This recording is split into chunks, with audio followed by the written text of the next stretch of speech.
Hey, want to do some more geometry? Congruent and similar triangles. Hey, what could that mean? Well, we've got some purple figures and we've got some bluey figures around here. And I think you might be able to start to see the difference. It looks like the purple dudes here are in pairs, and although they're not all triangles, look at these two, they're quadrilaterals. Although they're not all triangles, they do appear to be in identical pairs, and that's what we mean by congruent. Okay, so in mathematics, the word congruent means identical, and it doesn't have to be just triangles. It can be quadrilaterals over here, and they are congruent quadrilaterals by the look of things. But we might have to go a bit further and work out how to show they're identical in every regard. What about these others, these blue figures around the outside here? Hey, they aren't identical, but gee, they are similar looking, aren't they? Similar to each other, and they're called similar figures or similar triangles. And what we're going to look at is, what does that mean? I think you can see here, they're different sizes, but they are the same shape.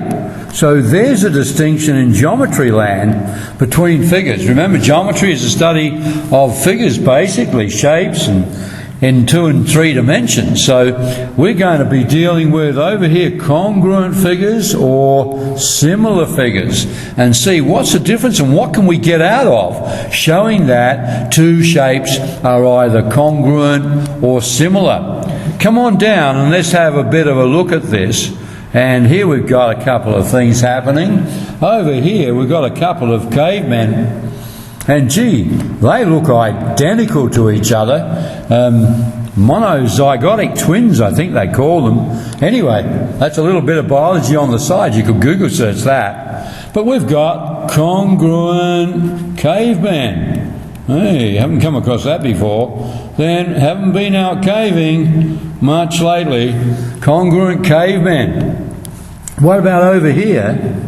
The big doll and the little doll. Have you ever seen these nesting inside of each other? You take off the big one, then there's a smaller one underneath to remove that, and you get sick. You think, when's this ever going to end? Can you get anything smaller than that? Anyway, we are similar, they're saying. So these are the same shape, different sizes, and they are called similar figures.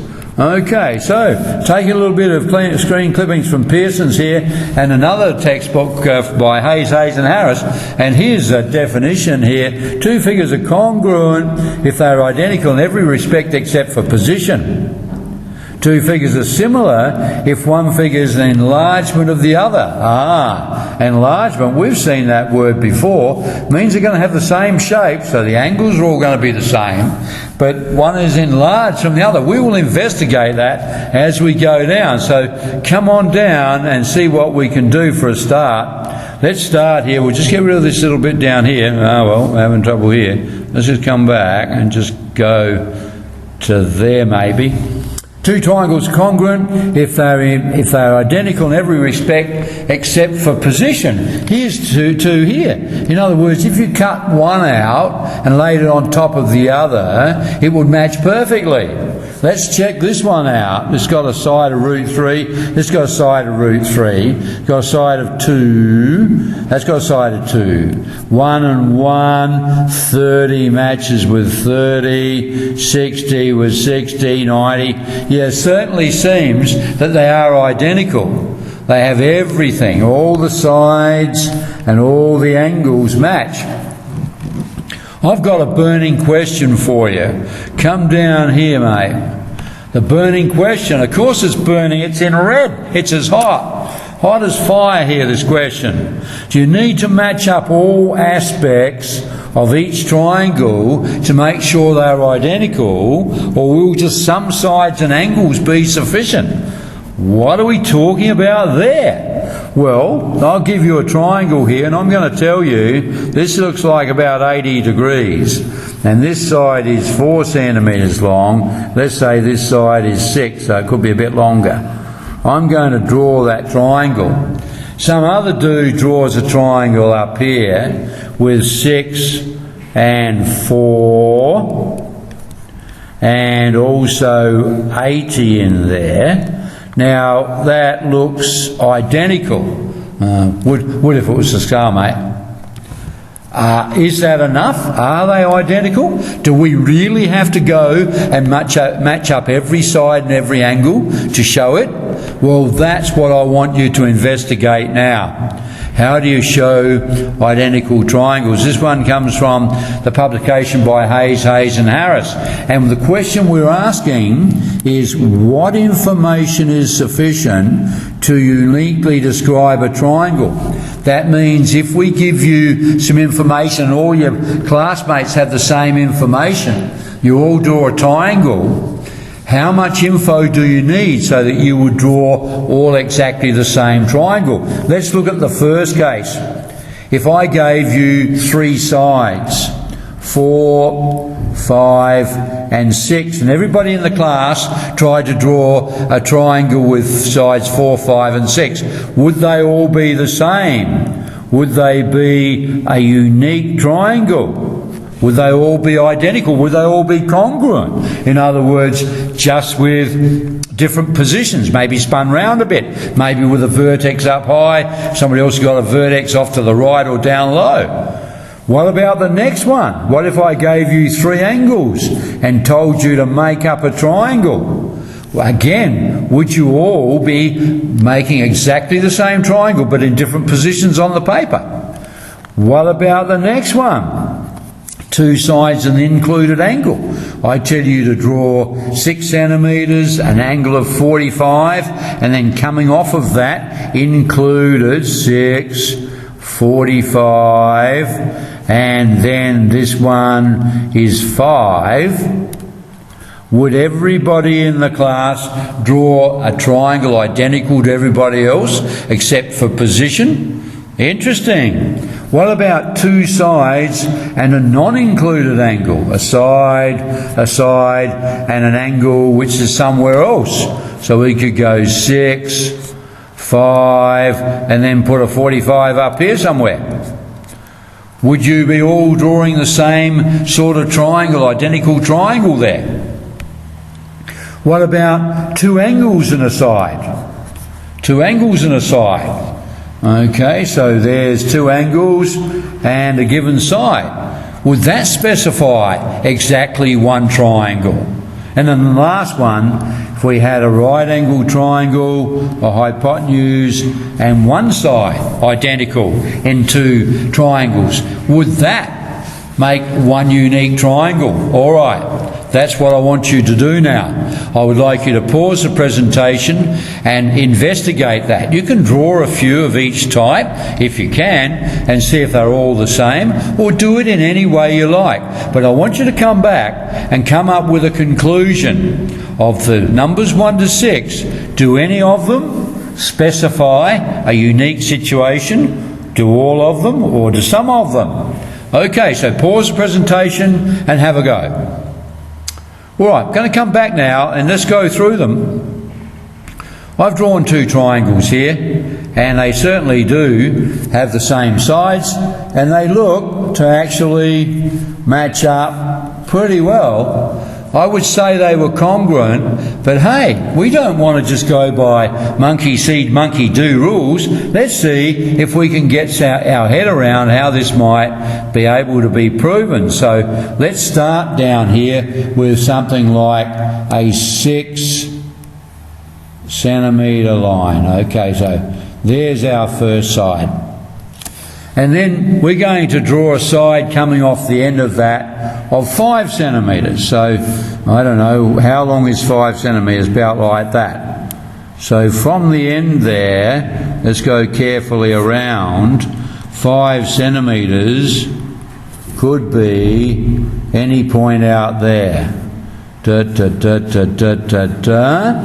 And then we also want it to be, what is the other thing? 4 centimetres from the other end of the 6. So this is 5 centimetres from this end and 4 centimetres from this end. So let's now swing an arc of 4 centimetres. 4 centimetres from that end coming around like that. Okay, let's tidy it up a bit. So where are the points which are 4 centimetres from this end? So this is 4 centimetres there, and 5 from the other end. It would lie on the intersection of the circle with arc 5 here, and 4 on the other end. Yes, that point. Oh, hang on. There's one down here as well, which lies 5 from there, and this is not very good scale here, and 4 from there. Okay, this is 4 from here because it's on that other arc. Well, it looks like we've got 2 triangles, but what do you notice?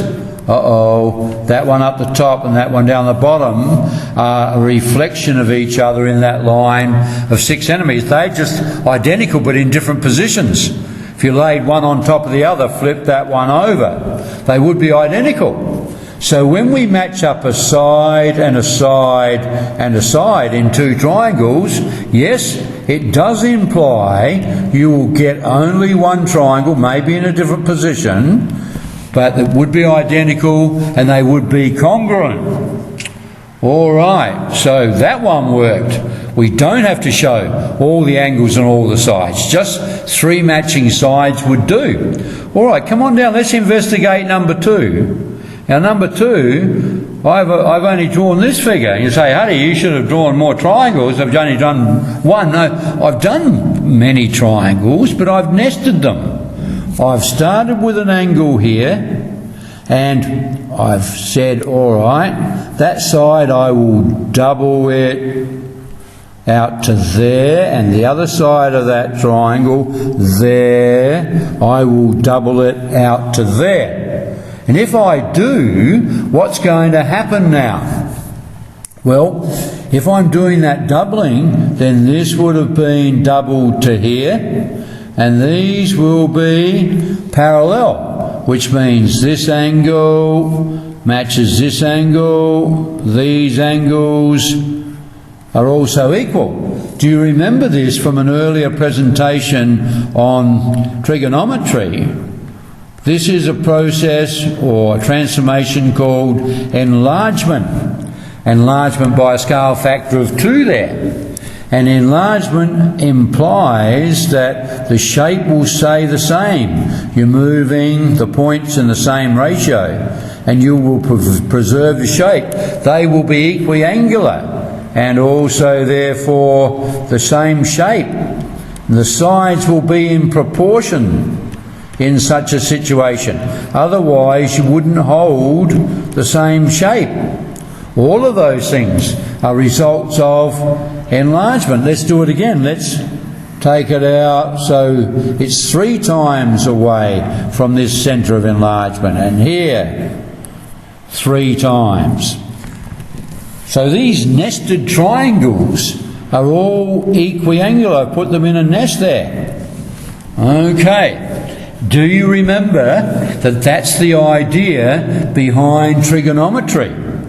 If we think of trigonometry in a right-angled triangle, meaning I've got a 90-degree triangle, if I had 30-degree angle, all the ratio of sides around that 30 degrees are constant, no matter what size right-angled triangle I put it in.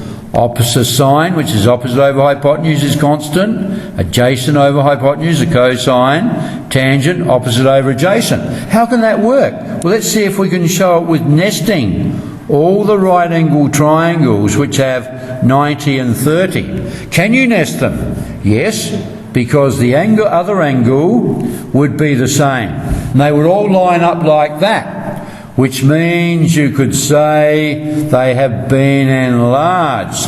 Maybe there by a scale factor of 2 or 1.5, whatever, it doesn't matter. If they're equiangular, you can nest them. And I suppose the idea of nesting and showing enlargement is the basis of SOHCAHTOA, of trigonometry. It means no matter what 90-degree triangle you've got, that one or the big one, they'll all fit together like this, and therefore can be considered not only to be equiangular, the top angle the same in each, but but therefore they have been enlarged in the same ratio. So what about opposite over hypotenuse? How's that going to be affected? Well, it's going to be this one over this one in the little triangle, and then you're going to double the opposite side because it's been enlarged, so it'll go out to twice as big, but so will the hypotenuse.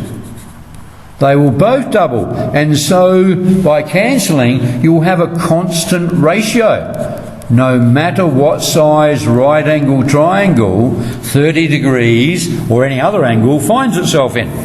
Remember all that? Well, I've taken you on a bit of a side journey now. I think you can see that angles matching angle, angle, angle in two figures does not imply congruent. They need not be the same size. They could be nesting like this and therefore actually represent enlargements of each other by some scale factor. Little bit of maths there. Okay, so AAA didn't work. What about the next one?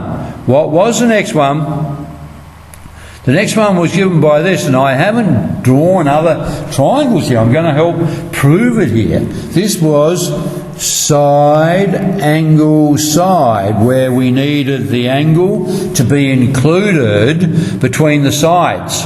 Let's see how many we can draw. Let's draw an 8 centimetre line. There we have it. Okay, now we'll make our angle of 60 out here somewhere. And how far can we go? We don't know here for the minute. Oh yes we do. We can go 5 centimetres. So, okay, how big is 5? So 5 comes to about there. Let's draw all the points which are 5 centimetres away from this point here. They would lie on the circumference of a circle of radius 5 centimetres. So I've got 60 degrees. This is fixed. 8 centimetres, 60 degrees, and then I've got to come out here to 5. So there's my triangle now. Oops, gone offline here a bit. Let's go out here. There's my triangle. Is that unique? Well, hang on, no, down here we could draw another 60 out here and keep going until it's 5 centimetres.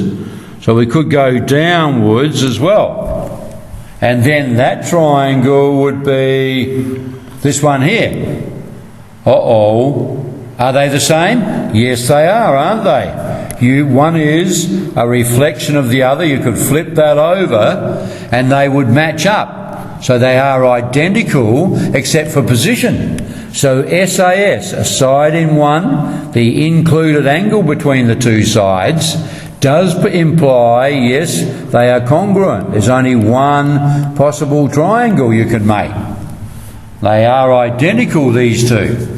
So do you get it? We're starting to see some tools. We're not going to have to show every angle and every side matches to prove two triangles are identical. And that's going to be very useful later on. We have to wait and see the usefulness of that. Okay, what about coming down to this one? This one now was an angle and two sides, but the angle is not between the two sides. Uh-oh, looks like I've drawn two different triangles here. Can you see? This one has the 5 centimetres opposite it, and this one's only got 4 centimetres. So one's going to be longer and narrower than the other. Is there another scenario? Let's look at another scenario. Let's draw the 5 and the 4. So we'll go 5 and 4. But this time we'll put the angle opposite the other side. So we'll make this 43. So this is going to be 5 out here. This is going to be 43. And this will be 4. So this time it's opposite, the 43 is opposite the unknown side here. Actually 3 different positions for that 43 in a triangle. It isn't unique. The 43 could be opposite the 5 centimetre side, the 4 centimetre side, or it could be between those two and opposite the unlabelled side. Uh-oh. So there, that looks like 3 scenarios. Are there any more? And those triangles are not going to be identical. So what have we got? An angle and 2 sides, that's interesting, is not going to give you, does not imply they're congruent, because the positions of those angles and sides could be different. That one didn't work. Okay, let's go down and have a look at the next one. What have we got here? Here we've got 2 angles. That's an angle and another angle and a side. Okay, will that work? Let's have a look. What have we got here? We've got an angle and the side is in between them. Here we've got an angle and the side is not in between them. Oh, they look different. Yes, we must construct it one way or another. If we draw the 5 centimetres and say on one end I'm going to put 100 like this, and then on the other end I'm going to put 48, then there's only one triangle. That one. Okay, and that's the same as this one over here. But I must specify where the angles go. Because if I draw the 5 somewhere else, let's try it. Let's draw the same sort of thing again. 5 centimetres and 100 out here. Okay, so I'm drawing something like this one now. Now I have to keep going out here until I have an angle of 48 there, and so our 32 is the sum of angles, isn't it? Here and here. So my 32 was opposite my 5 now. Now this time, this is the narrow angle, and this is the bigger angle out here. So this is supposed to be 48, and this one would be 32. It's going to be a different looking triangle. I haven't made it very different, but this is going to be a bigger angle out there now. This won't work. Angle, side. Well, you could make it work, couldn't you? If you said that the angles and sides must correspond to each other.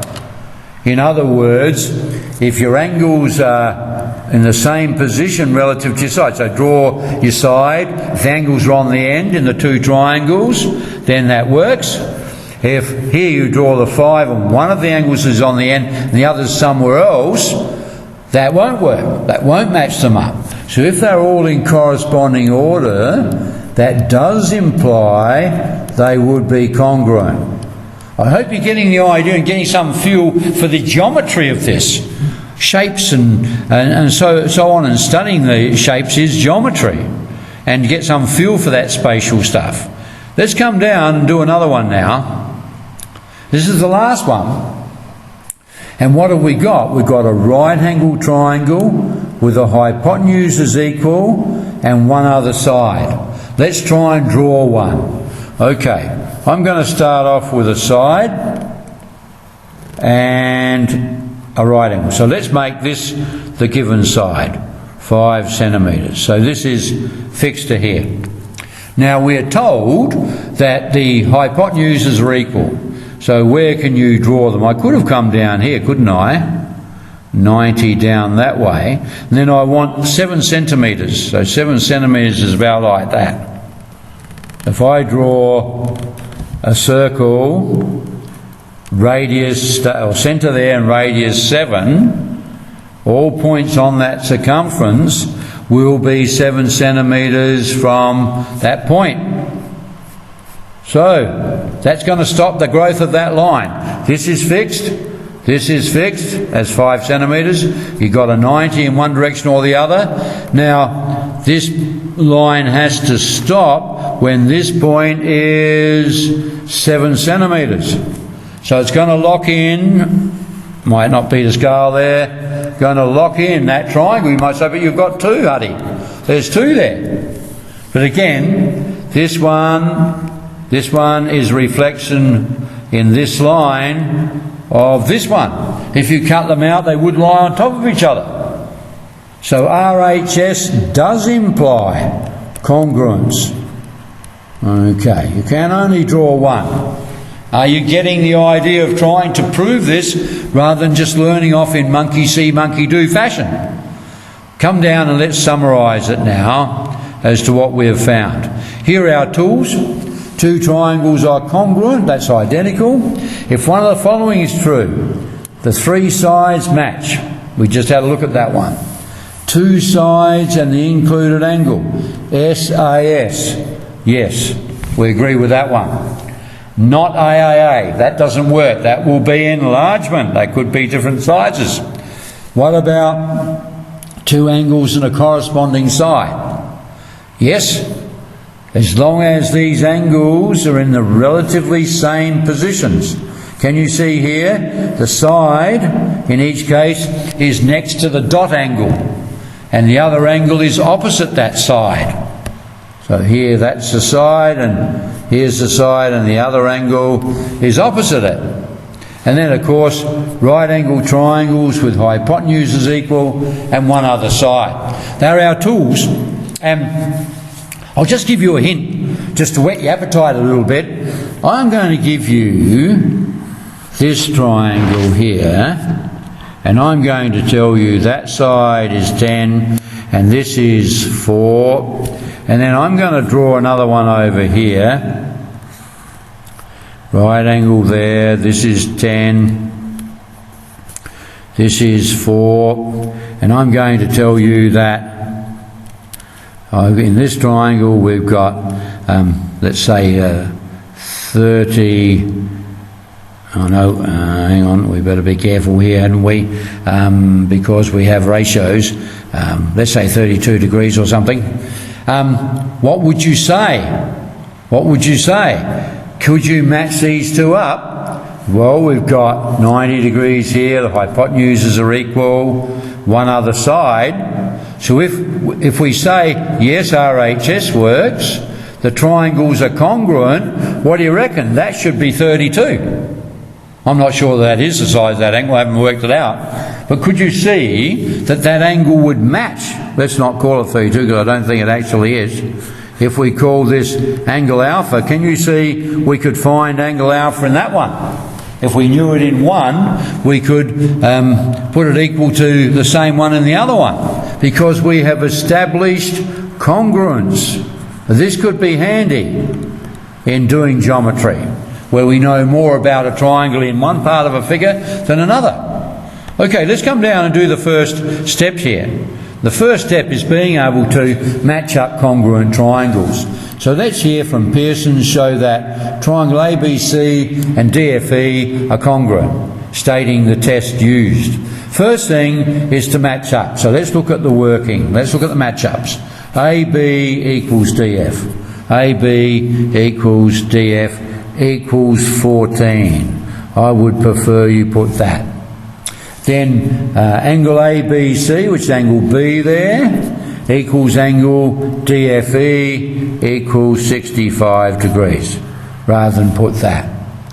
Then we've got BC equals EF equals 9 centimetres.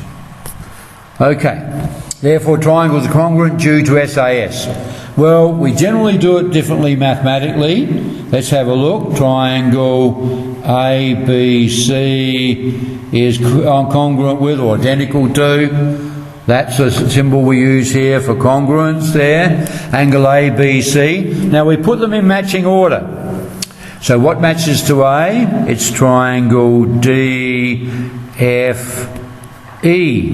And in brackets, side, angle, side. Don't leave out the words. Let's put symbols. Let's check it. Angle B was supposed to be equal to angle F. There it is there. AB is supposed to be equal to DF. Yes? AB was equal to DF. So you can match them up by listing the triangles in order. In matching order, you are actually putting it in a way which is going to be useful later on in finding an unknown side in one of them. So, can you look at that symbol form, please? All right, study that one, and I want you to do these problems down here. Now, it looks like you've got all the answers over here, but I don't want you to look at that. And also, something is missing. That last statement, triangle ABC is congruent with triangle PQR or some such, SSS or whatever that might be, is missing. I want you to put that in to your working, please. So you must make sure of the order so they match up in the order that you have achieved with the reason in brackets, SSS or something. Okay, so there's a few for you. I'd like you to pause the presentation now and work through it and check what they've got here afterwards. Don't cheat, try and do it yourself first. Okay, I'll just come down and show you G and H there. Okay, so have a go and check your work and don't forget that final statement. All right, we're going to move on now and look at the other scenario. Remember the dolls all nested within each other. Here we are. They are similar.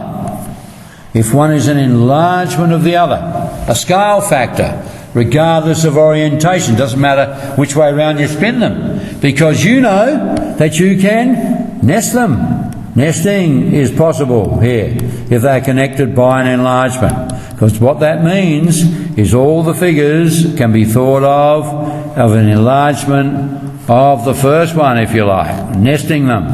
Here's the first triangle being enlarged out to there in every way, and that went out to there, all the same scale factor. So if you have enlarged figures, then they can be nested. They will always be able to be represented like this, and they will be equiangular, and the sides are going to be in proportion or in the same ratio, because this first figure has been enlarged by the same scale factor on each side to get that next figure, and so on. Do you get it? Sides are in proportion and in the same ratio, therefore, called the enlargement factor. And you produce equiangular triangles. So you're going to have the same shape. So all these words are indicative of similar triangles. Similar triangles. And this could be useful as well. Let's have a look at where we can go with that. Come down now.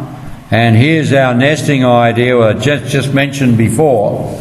Keep in mind, if I knew that this was 2 centimetres and these angles were the same and these angles were the same, by saying that it's been produced by an enlargement, and this angle is common here to those 2 triangles, and let's say this was 4 centimetres, and this here was, let's say, 3 centimetres here. How big could we say that side was? Well, you could say the 2 triangles are similar. Why? Because they are equiangular there. We can show they're equiangular. And then we could say 4 is to 2 must be in the same proportion as, let's call that x. X is to 3. If they're equiangular, they are produced by an enlargement with a scale factor of, here we've said 2, because this has gone from 2 out to 4. So if they match, if they're equiangular, they're similar, sides are in the same ratio. 4 over 2 is 2, equals x over 3, multiply both sides by 3, x has got to be 6. It had to be doubled as well. Hey, this could be a powerful tool in geometry land. What do you think? Come down and let's see what we can do in determining if triangles are similar or not. Well, we've done shapes here, pairs of figures, just enlarging, or small joke, different enlarging the concept to other figures. They certainly seem to be, don't they? This one and this seem to be the same. This angle and this one seem to be the same. So that's what we would have to determine if we wanted to show that the following pairs of figures were similar. Were all the angles going to be the same? And even if they are turned around a bit, would they be in the same form? One is a ratio of the other, if you like, in size, constant. What about these here? Can circles be similar? Can you say one is an enlargement of the other? And then in these figures, what about matching up the angles and seeing if we can say the two quadrilaterals here, or it looks like they might be parallelograms, are similar? Are congruent figures similar? Oh, I think they might be, because can they be nested? Let's look at there's a triangle, and let's give us another congruent triangle.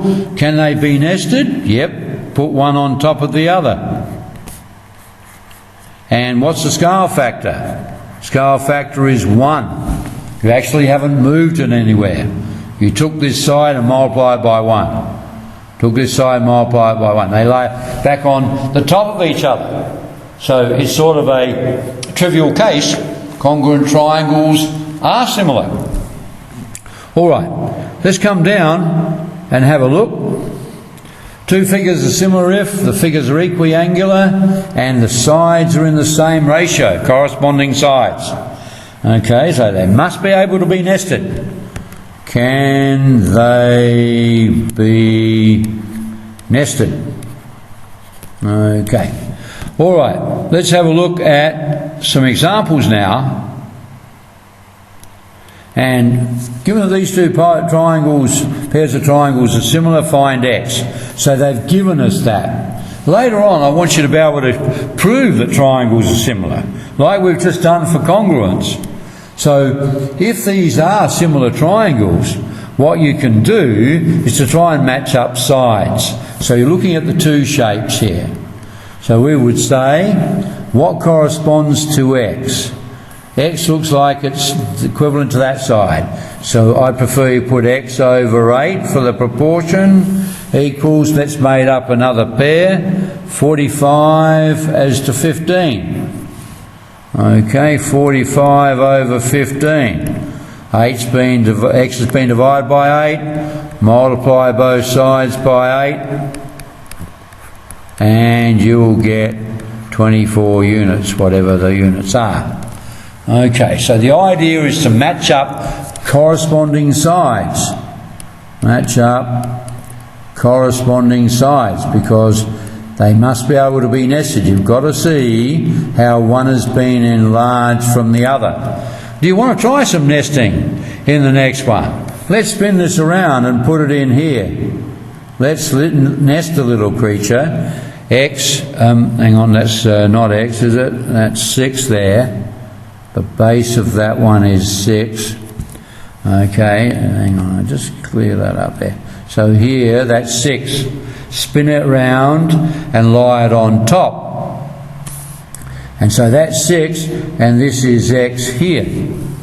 Okay, and these sides are the same as each other. Here, 25, so this will be 25 over here. So let's have a look at it. What's happened? X has been enlarged out to 25, and 6 has been enlarged out to 18. If we know they're similar, we know they can be nested, and an enlargement has been done. So x is to 25 is the same as 6 to 18. Okay, do you get the idea? The nesting idea is very, very important, so you can see the ratios. I mean, you can do it without nesting, looking at the corresponding sides. But it helps a bit to remind yourself that the maths behind this process is the transformation of enlargement. Okay. And enlargement is best seen by that nesting and the movement of a point from here in a constant ratio like that. All right, so coming back to our problem, x has been divided by 25. To get x back again, you'll multiply by 25 and get 8 1/3 units. So that's what we're doing. It looks like it could be quite powerful if you can determine the two triangles are equiangular. Come on down now and have a look at something from Hayes and Harris. Show that the following figures possess similar triangles.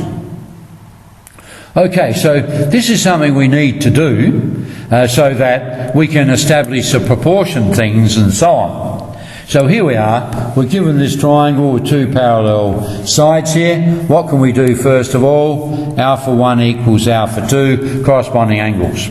Angle A at the top is common to both. I would prefer you to put, therefore, triangle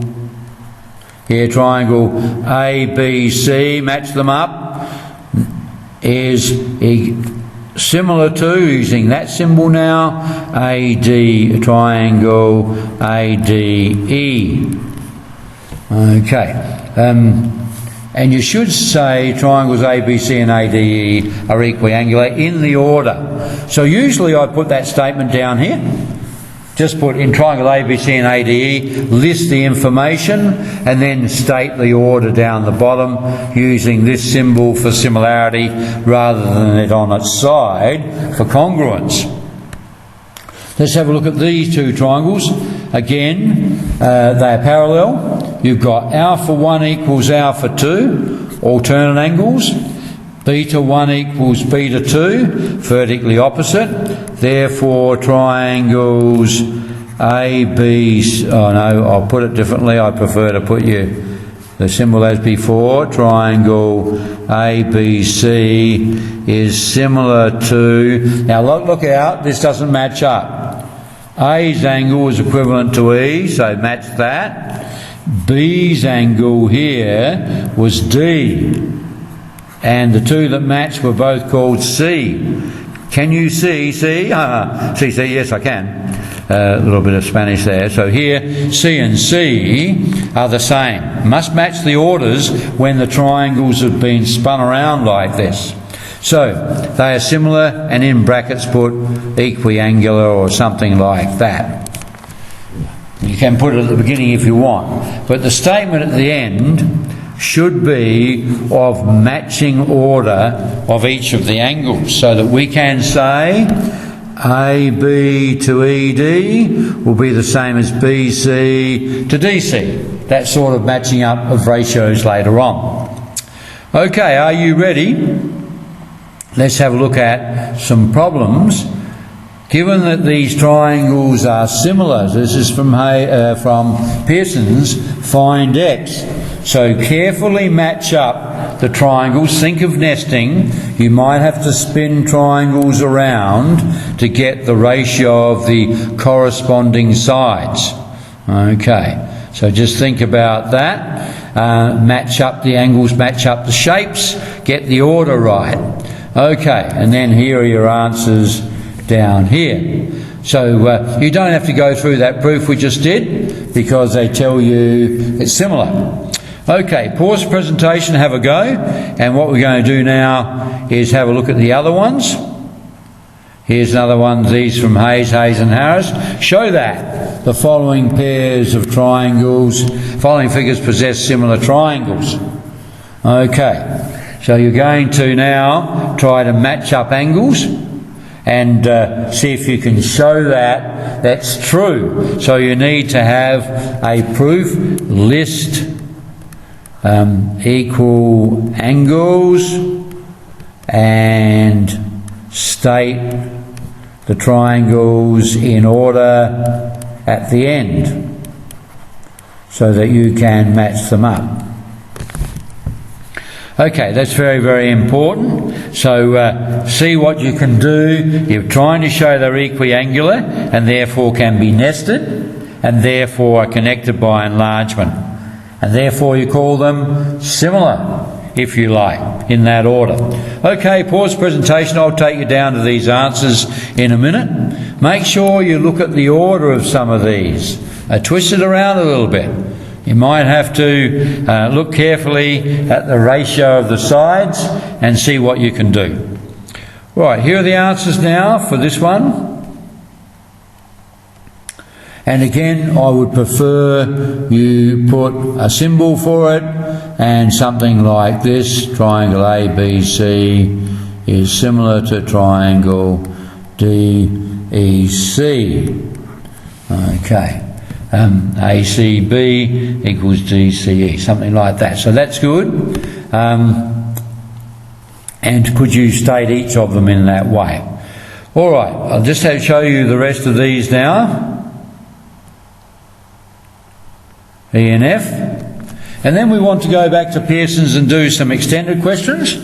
So mark your work and come on now. All right, so questions 3, 4 and 5, and we have some answers over here. These are matching triangles, a little bit different, just a little bit of a test of what you've learnt so far. Let's go down to 6. 6, 7 and 8. The answers are still on screen. 6 and 7 on screen up there. So just try to work through those without looking at the answers. And here's 8 and 9. You should check some answers down here after you've had a go. Now the most important thing here, let's get rid of that and have a look. You've got to determine similar triangles. Then find the value of x. Make sure they match up. You might try to do a little proof there. Okay, come on down to 9 and 10. Hang on, we'll just get, I think we can get 10 and 11 in there. Okay, so have a go at all of those and try and step up your skill level there. It's a good set of problems to test your ideas. Last little bit now, the reasoning ones, and I'll come down to the solutions down below here in a minute. There's number 12. Rest of 19 there. And some open-ended questions. Okay. And here are some answers. 12 and 13, 14, and 15 there. So that brings us to the end. Have a good go at all those things, and I really look forward to seeing you in the next presentation, because we're going to look at the usefulness of this improving geometric results. So catch you then. Cheers for now.